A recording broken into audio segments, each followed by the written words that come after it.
अस्सलाम वालेकुम दोस्तों, मेरा नाम है साहिल और आप देख रहे हैं इस्लामिक नेम्स चैनल। फ्रेंड्स, आज हम बात करेंगे सिदरा नाम के बारे में। सिदरा नाम का मतलब होता है बेरी का पेड़, यानी बेरी का दरख्त। तो जिनका नाम सिदरा होता है उनके लिए हर महीने की 8, 17 और 26 यानी 8, 17 और 26 ये 3 डेट्स लकी और अच्छी होती हैं। अगर बात करें इनके लकी डे यानी लकी दिन की, तो लकी दिन इनके लिए सबसे बेस्ट रहेगा सैटरडे यानी शनिचर। शनिचर का दिन इनके लिए बहुत अच्छा दिन है।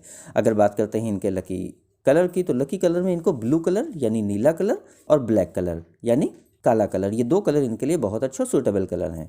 अगर बात करें इनके लकी स्टोन की, तो लकी स्टोन में इनके लिए नीलम बहुत अच्छा रहेगा। नीलम यानी सफ़ायर स्टोन इंशाल्लाह इनके लिए बहुत मुफीद साबित होगा। अगर बात करें इनके लकी नंबर की, तो लकी नंबर है इनका 8 यानी 8 नंबर इनका लकी नंबर है। तो ये थी सिदरा नाम की शार्ट डिटेल। अगर ये वीडियो आपको अच्छी लगी हो तो इसको लाइक करें, शेयर करें, हमारे चैनल को सब्सक्राइब करें।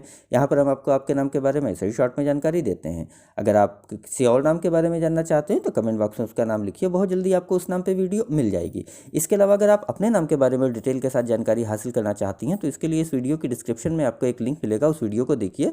वहाँ पर आपको जानकारी मिल जाएगी कि कैसे आप अपने नाम के बारे में और डिटेल के साथ जानकारी हासिल कर सकती हैं। तो जाइए उस वीडियो को चेक करिए। और आज की वीडियो में इतना ही, मिलते हैं आपसे अगली वीडियो में। जब तक के लिए अल्लाह हाफिज़।